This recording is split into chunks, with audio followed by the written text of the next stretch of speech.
সরকারি কর্মকর্তা সেজে ব্ল্যাক ব্যবসায়ী রিয়াদ।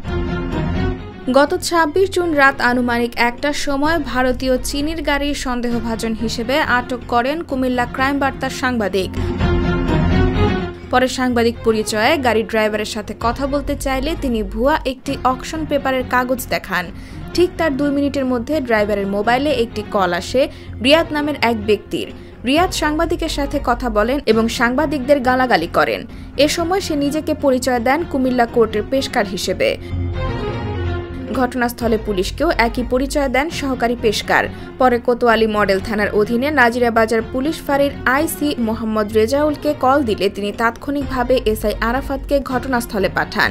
রিয়াদ একজন আইনের লোক হয়ে বেআইনি কাজ কিভাবে করেন, তার দাপটে সাংবাদিক ও পুলিশও অপমানিত হয় কিভাবে, এটাই এখন সবচেয়ে বড় প্রশ্ন হয়ে দাঁড়িয়েছে।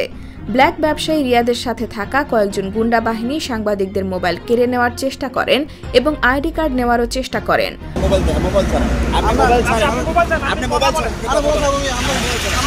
পরে খোঁজ নিয়ে জানা যায় রিয়াদ একজন কুমিল্লা কোর্টের সহকারী পেশকার, কিন্তু সে বিভিন্ন অবৈধ ব্যবসা পরিচালনা করে আসছে দাপটের সাথে কিছু গুন্ডা বাহিনীর মাধ্যমে।